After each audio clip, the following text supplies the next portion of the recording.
Well, welcome to our panel on a common policy agenda and a pact for research and innovation. This, of course, comes together.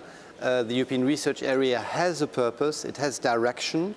That is the ambition of Commissioner Maria Gabriel, who is with me in this panel, but also I think of stakeholders and member states, the European research area, the renewed European research area. It's about supporting Europe's green transformation, allowing Europe to become a digital continent, and of course in today's context, being a driver of the recovery, building more resilient societies and economies. So we will explore these priorities and also engage on the Pact for Research and Innovation. Work has been ongoing over the last months in the forum, which was set up by Commissioner Maria Gabriel for that purpose, where the Commission works closely with member states and interacts now quite intensely also with stakeholders, as was underlined in the opening session a moment ago. We have for that panel a rather remarkable lineup. I think a tad unbalanced gender-wise, but I think that's okay. With Commissioner Maria Gabriel, Minister Kuszczak again. We have Graça Carvalho from the European Parliament. Graça, it's a pleasure to have you in this panel this morning.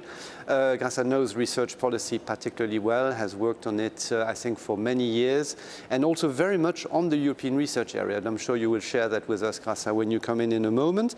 And we have two additional panel members which are particularly important for us. On the one hand, Sarika Wilson, welcome. You are head of policy at the Guild.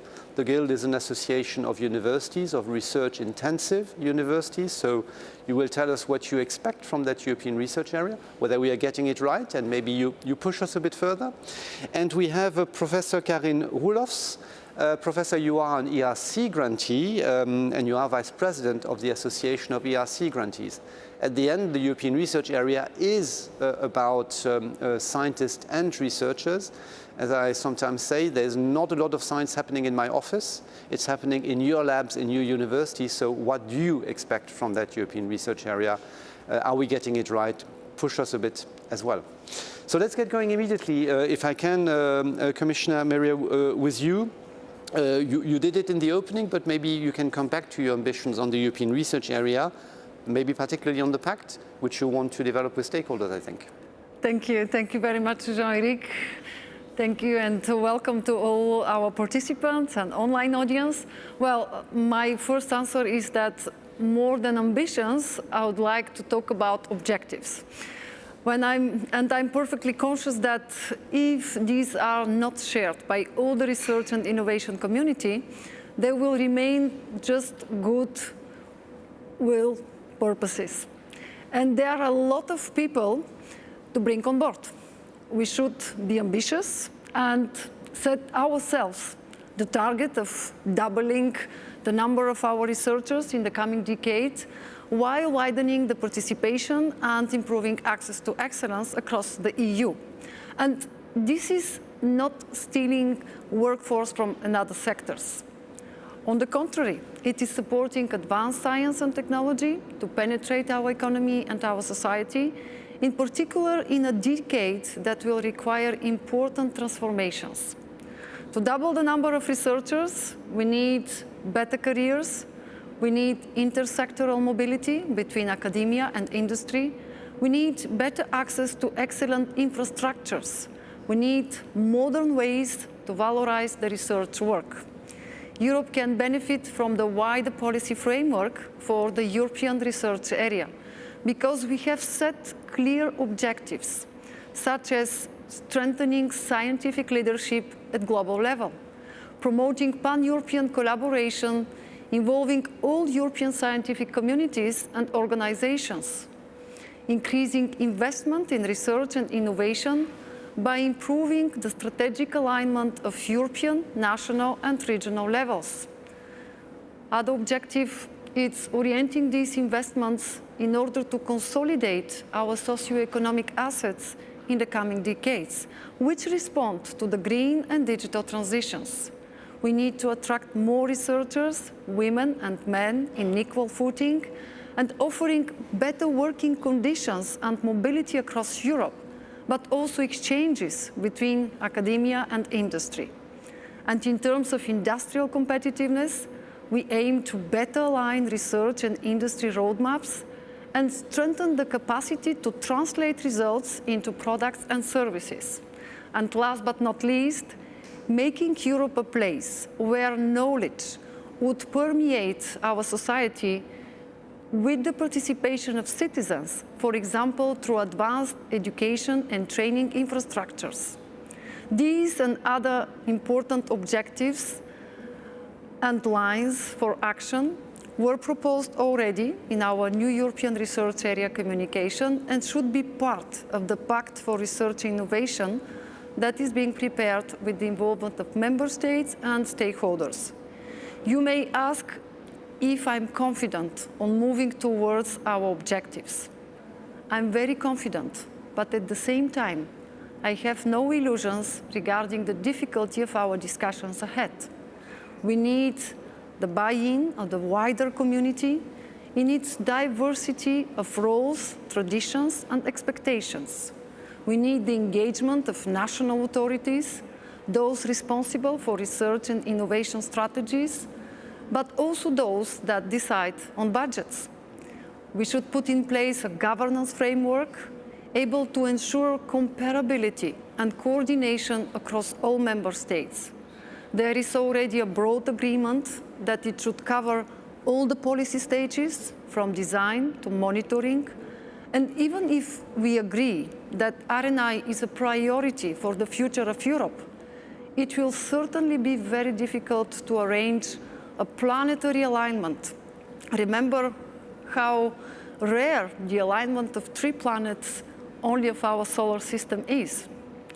A common understanding of our priorities and actions, their objectives and expected impact is crucial for improving forward and require that we strengthen our consultation process with stakeholders. Allow me now to conclude by saying that the European research and innovation community has the great responsibility of driving our economies and our societies for a knowledge-based future, a future of competitive and sustainable industries, a future of innovation in each and every corner and regions across Europe.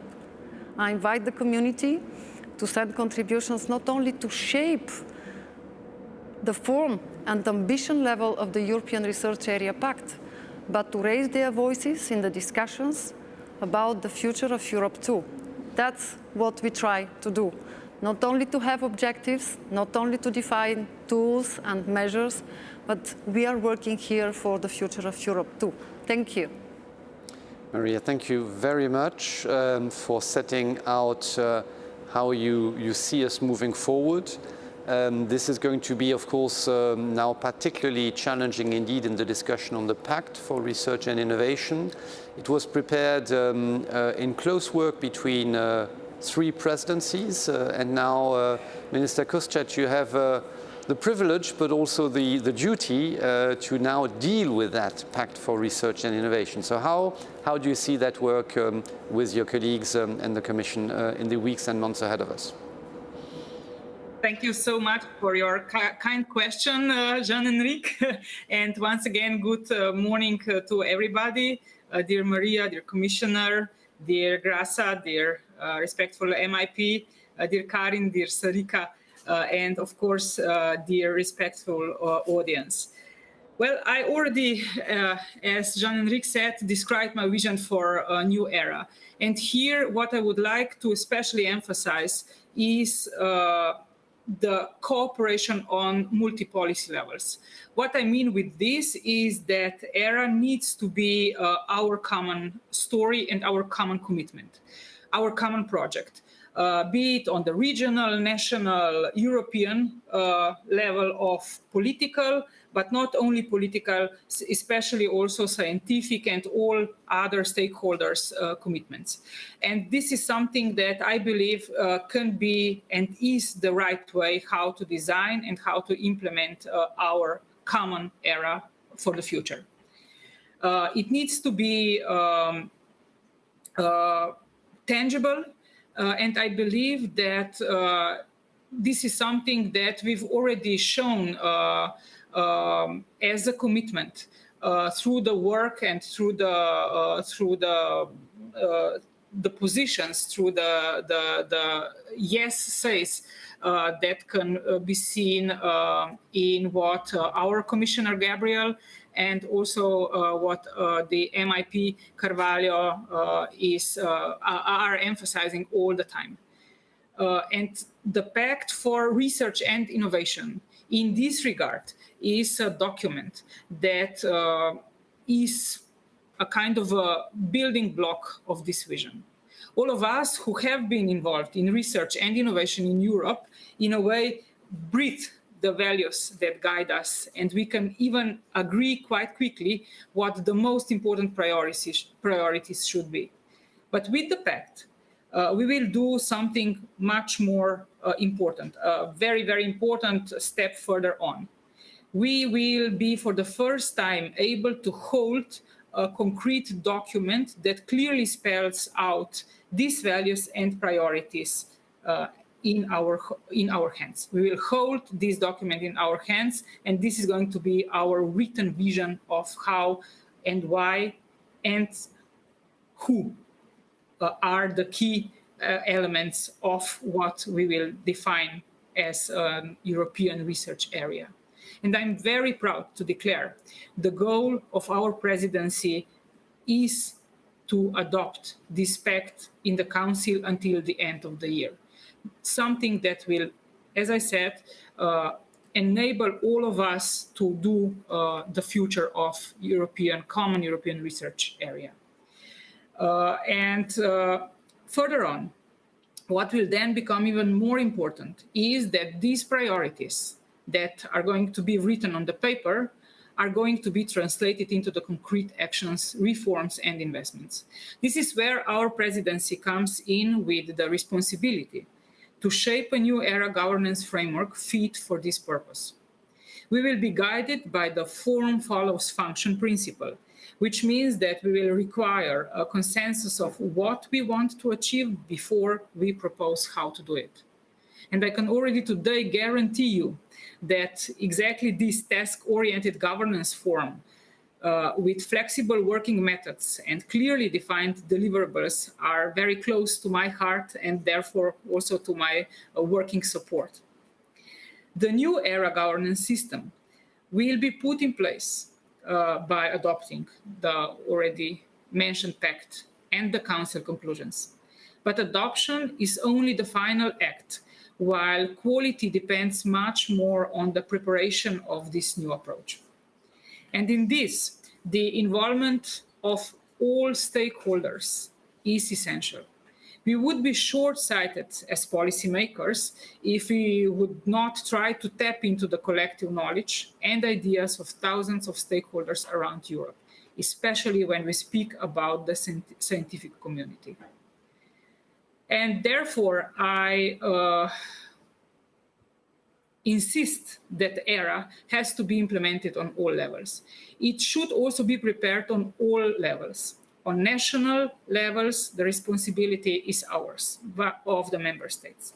On the European level, we must engage in many wide and focused debates with the stakeholders.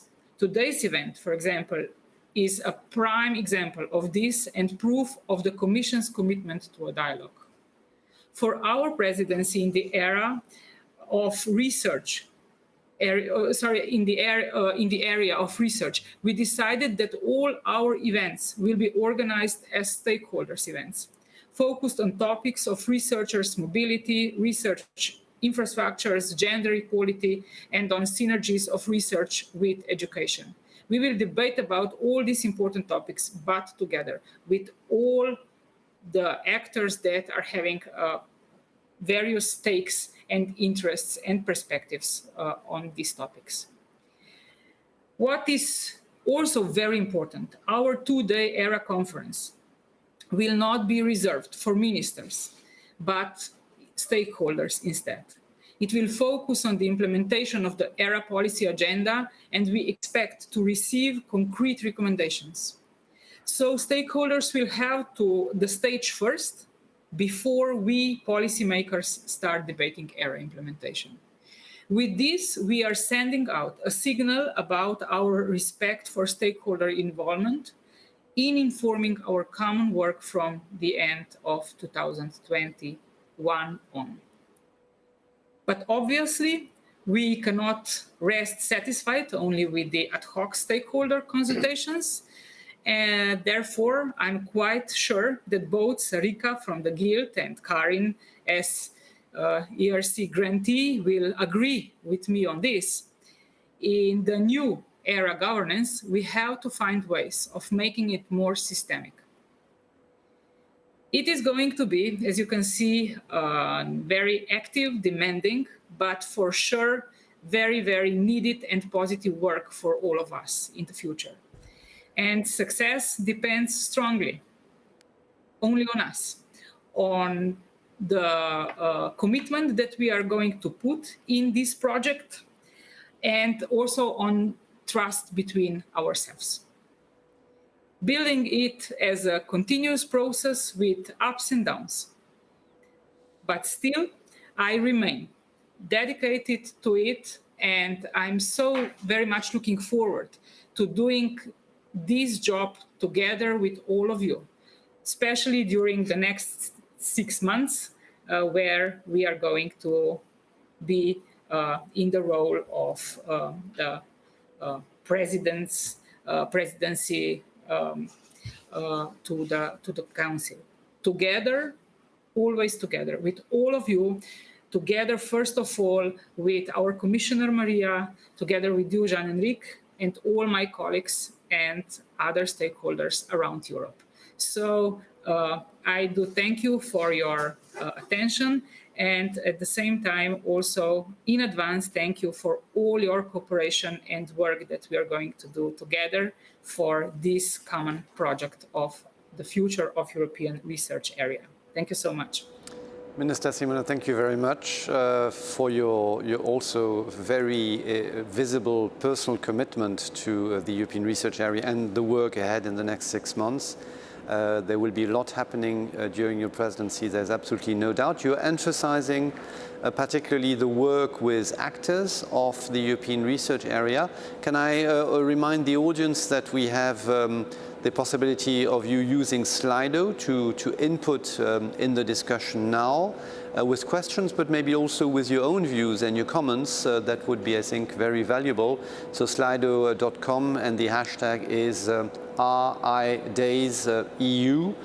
Please come into the discussion. The Commissioner, the Minister, the participants will certainly have the possibility to react to a few questions. Can I move now to the European Parliament?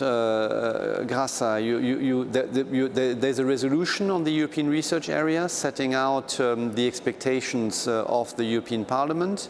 You were, I think, very much behind the resolution, Grasa. You also have accompanied the European research area from its inception. So do you think we are now getting it right? And I would be also, if you allow me, particularly interested to hear your insights on the Pact, because this is, I think, from a legal and institutional point of view, a real novelty. So do you think that we are getting it right? Grasa, over to you. Good morning, Commissioner. Good morning, Jean-Enrique, Director General, Ministers, distinguished guests of the panels. First of all, thank you very much for the invitation. We in the European Parliament have welcomed your initiatives of Commissioner Maria Gabriel and of DG RTD on relaunching this interest on the European research area and on the Pact of research and innovation. We think that it's very important that we consider the triangle of knowledge. We have already an area for higher education. We are now stressing the focus on the European research area, but we also need to link it to innovation. So we decided in the European Parliament to have a resolution. I was the negotiator for the EPP on that resolution. The resolution is going to be discussed on the next plenary in July in Strasbourg. And we have stressed the importance of both research, the area of research and innovation. And we have stressed with a set of principles. For us in the European Parliament, the principles that are already embedded in our European policies and in Horizon Europe, but the principles of academic freedom, the principles on the ethics in science and new technologies, the principles of all these of open science are very well stated in our resolution. Again, the enabling conditions for research. It's very important that we have good infrastructures, that we get good laboratories, that we have good conditions, that our researchers can perform research. And talking about infrastructures, we need to have modern, high-class infrastructures in Europe. And today we are voting the high-performance computing network here in the Parliament that was discussed yesterday. I'm very proud that as a rapporteur of the HPC, we had the support of almost all the Parliament, a very broad support to these very important infrastructures for the future. The next point that we stressed in the Parliament is the conditions for the research, the careers of the research. We are very concerned, especially with the young researchers that have a lot of problems, precarious conditions, and still the mobility of the researchers are not yet, we don't give them full conditions for the mobility in terms of pensions. We know that the Commission is doing pilot initiatives on this, but we need to go further to give better conditions to our research so we can attract talent to Europe. We were also concerned with the COVID that has in certain way creating even more difficult conditions for research. And on this topic, we are very concerned about the situation of women, because all the researchers have suffered, but women have suffered more. So we want to attract more women to research and give them the condition not only to be researchers, but that they go up in their career. So that is a very important topic. The other point, we have dividing chapters. The other chapter is about what we already was mentioned here on the innovation gap that we still have in Europe. Is a difficult problem because it depends on the national ecosystems for research and innovation, but we need to address and to find measures that we narrow the gap. And one of the is not the only condition, but one of the conditions that to narrow the gap is that we have more investment in research and innovation, both at European level, and we have fight for that in the Parliament. The Parliament was one of the important flagships during the negotiations of the budget for the next 7 years. So we need to have a strong budget at European level, but we have to have a strong budget at member states. We have to make sure that the member states invest more in research and innovation, that they devote part of their regional funds and the recovery and resilience plan, because these funds available, but they should be devoted a considerable percentage to research and innovation. And that is work that should be done now, because it's now that is the preparation of the future few years, and also the private sector but it's also up to the public sector to create the conditions to attract more private sector investment to research and innovation. Finally, we stress the importance of fundamental research. Fundamental research is in the beginning, is of everything, is the basis of a good research and innovation ecosystem. And for the ones that had some doubts about this, the recent facts of the development of the vaccines, and I can mention the names, usually I don't mention names of firms, but the BioNTech vaccine was a proud for all of us that have been involved in research and innovation framework programs. The technology has been co-funded by several research and innovation programs, and in the last stage was a ERC grant that the CEO of BioNTech had and developed, continued to develop this technology. So as also a rapporteur of the specific program of Horizon 2020, I'm very proud that the program has given that results. And finally, very happy that Commissioner Maria Gabriel has decided that all this is done in consultation with the European Parliament, in very close collaboration with the European Parliament and in consultation with stakeholders. We have already, with our networks, for example, the Knowledge for Innovation that I'm chair, creating a set of meetings where we will feed in ideas, our proposals to feed in your work, and we have already delivered a manifesto of the European innovation area. So we are very happy of this concrete case of co-design that you have put in place. And thank you very much of getting us involved. Ratha, thank you very much.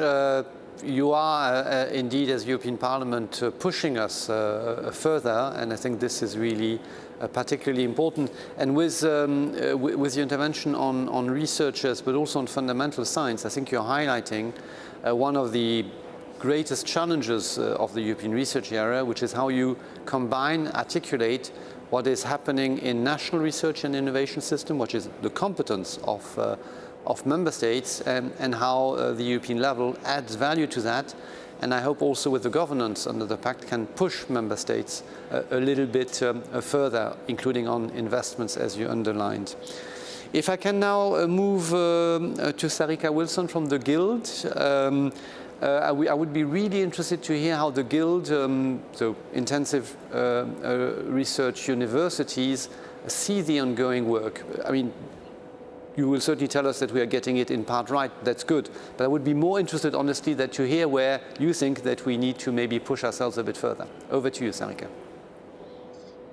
Thank you very much for the invitation to participate in this important debate. From the perspective of universities and their research communities, we know that ERA has resulted so far in many very important achievements in the past 20 years, ranging from the establishment of the Marie Skłodowska-Curie Actions Mobility Scheme to the European research infrastructures. But despite these successes, a lot of the old priorities also still need work. And now we see this as a really good momentum for changing ERA into a more responsive and interactive framework that addresses also the concerns that directly stem from the challenges that researchers face at their work, and giving them the opportunity to own ERA together with the Commission and the member states. Now, this question of ownership leads to my first point, focusing on the ERA governance that was mentioned by Minister Kustec. That will be debated over the next 6 months. Now, we're very pleased to hear the kind words of Minister Kustec and the Slovenian presidency, that they have a very proactive and positive approach to the involvement of stakeholders.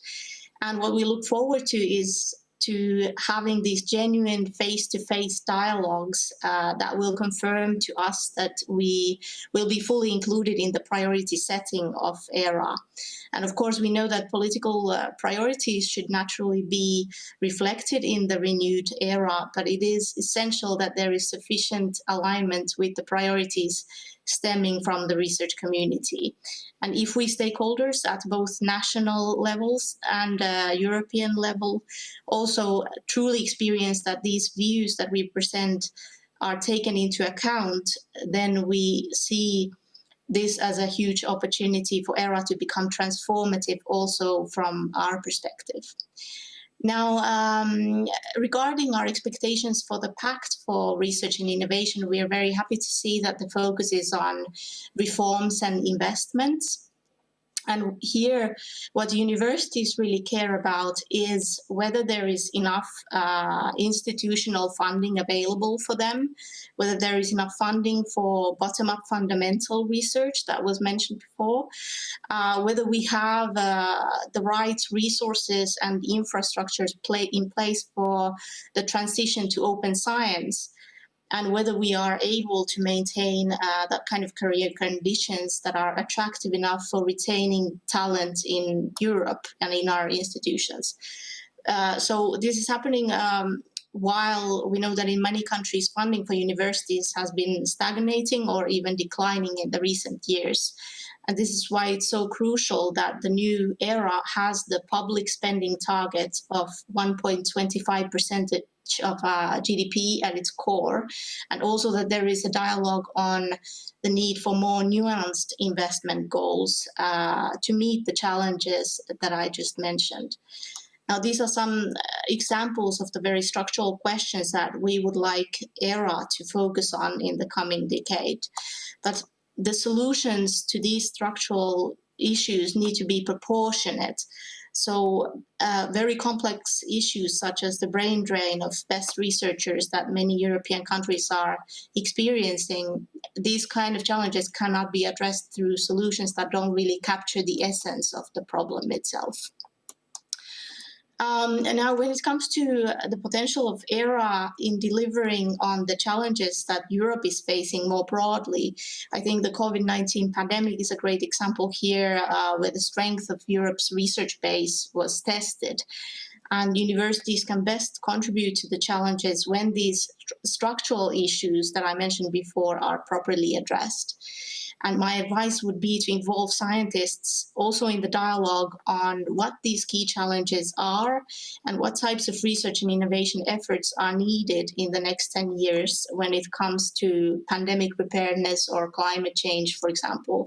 And this includes a discussion on the resources allocated both to fundamental research and challenge-driven R&I, as well as the research infrastructures that are needed.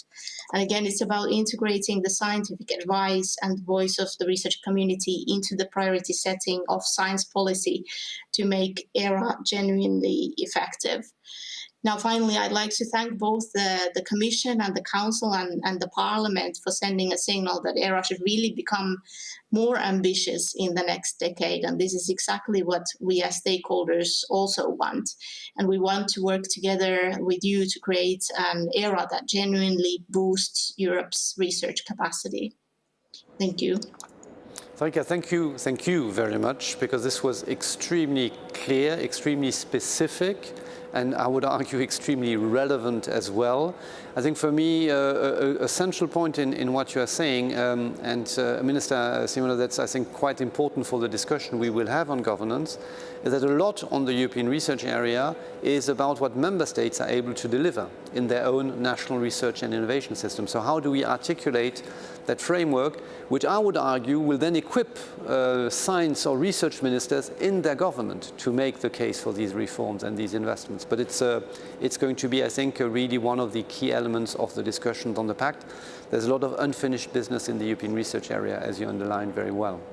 So now from Europe's Nobel Prize factory, the European Research Council, can I turn to you, Professor Karin Roelof, ERC grantee, a scientist. What are your expectations? Are we getting it right? Where should we focus?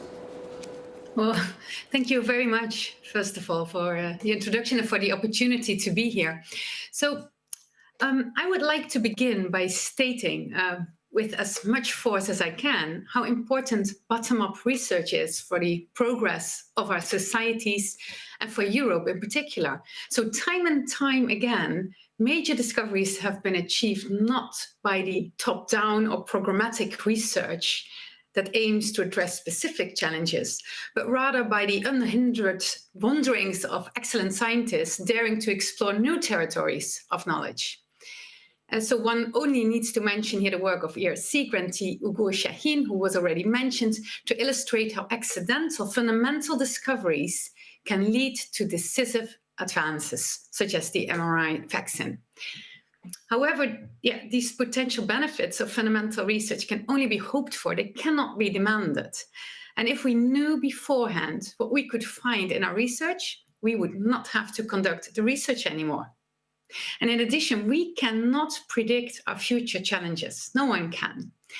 So therefore, it's a huge problem that many European countries, including my own country, the Netherlands, have started to dedicate over twice as much funding to top-down programmatic research as compared to bottom-up free research.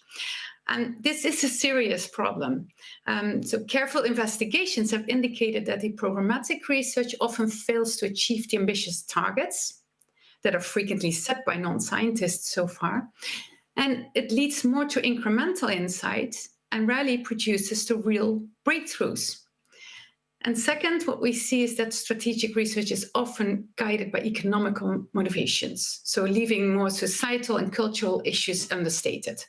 So as an association of ERC grantees, what we deem very important to protect our knowledge-based society, we came up with 4 concrete recommendations that I would love to share with you. So first, please involve us earlier, also at critical decision stages, as Sarika had already mentioned, and more actively.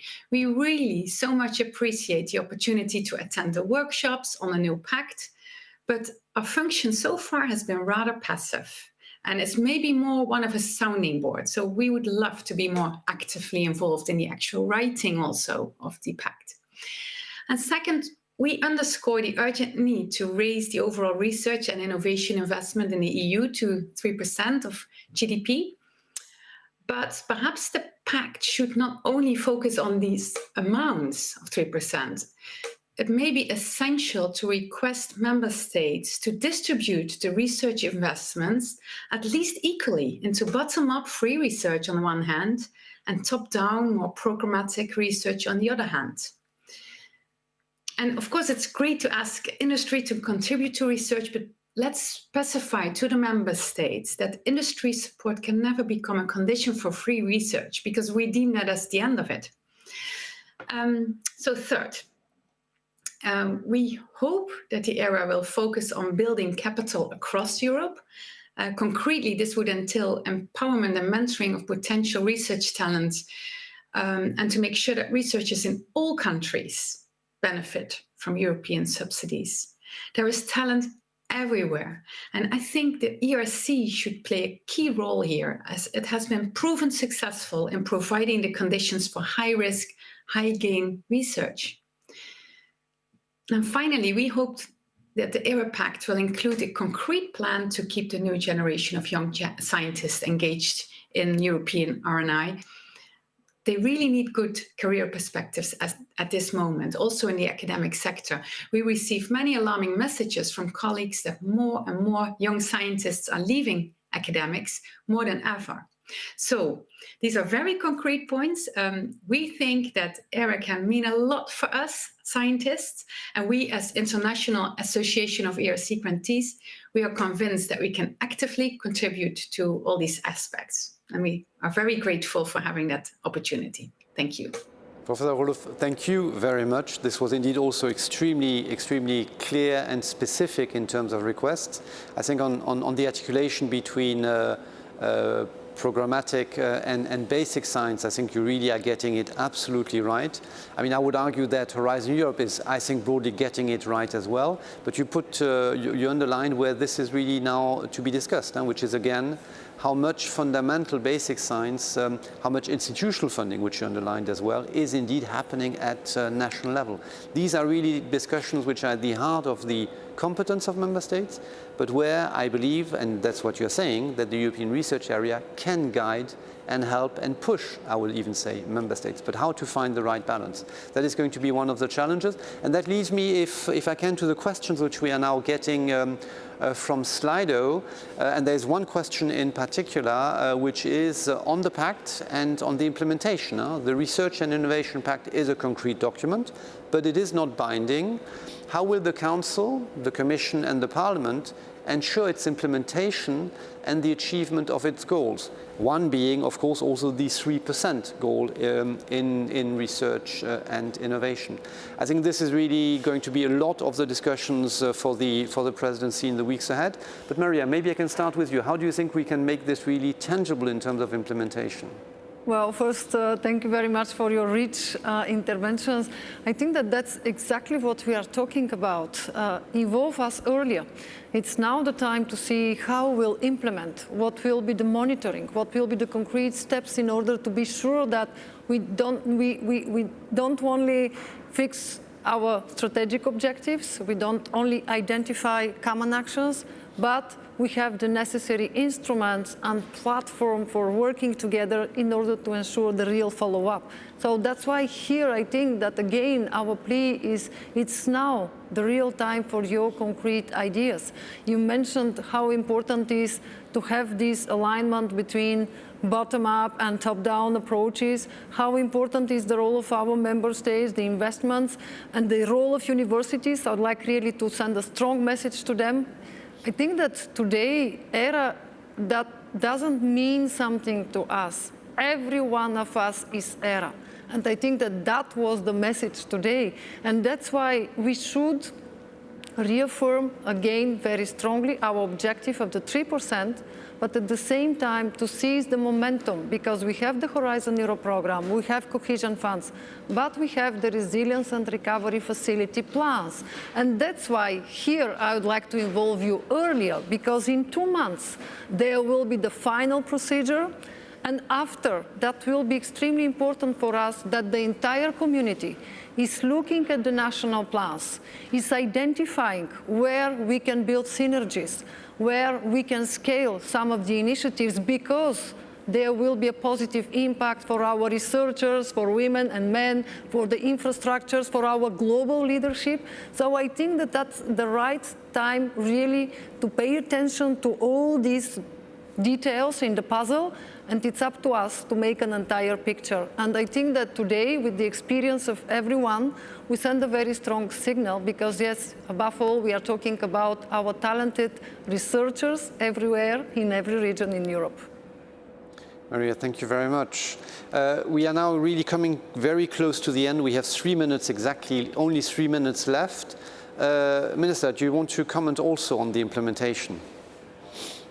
Yes, thank you so much. I do definitely share the assessment that was put in front of us also through this debate of today. We need to be responsible, everybody, from every point of view and interest stake that we are taking in this research and innovation story. And this means also that we need to commit ourselves, not only on the paper, but with the actions. And yes, it is going to be a tough work for the member states, I'm definitely sure, from this political point of view when we are speaking about finances. But what I want to also emphasize is the fact that also those who are going to get the finances need to be very convincing with the vision why and how they are going to use it for something that is going to be called our common future of research and knowledge for the better society and also for the better states and European Union in the future. So it is definitely one commitment made by the member states when we are speaking about the share of finances, but we also need to get the really best possible solutions, how to spend, how to invest this money for something that we will, at the end of the day, all of us call the better quality of our future lives based on the research and innovation results. Minister, thank you very much. Grâce, do you want to add a few sentences? Yes, I think we have an important tool at the European level that we can use, that is the European semester. That it monitors the reforms at the member states from the economic point of view. And there is nothing that will have more effect on the economic development than research and the innovation ecosystem. So this should be central, the investments in research, how they are divided, how they are applied. What are the conditions for creating the right ecosystem for innovation to happen? This should be central to the economic, to the European semester, that the European Commission and Parliament monitors the reforms that are going on in the member states. So that is my concrete proposal. Thank you very much, Graça. I will now wrap up in 30 seconds by thanking Sarika Wilson, Professor Karin Roelof very much. You were asking rightly to be listened to. I think you have been listened to. Now, of course, we need to act on what we have heard.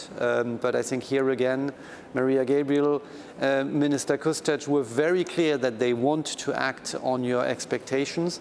And I have no doubt that myself, that the Pact and the governance under the Pact will help research ministers act on these very many areas of investment and reforms which are needed for our research area to really make the difference which you are calling for.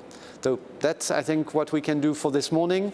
There will be more work in the coming weeks, including under the Slovenian presidency, with stakeholders pushing us to get this all right. Thank you very much for now.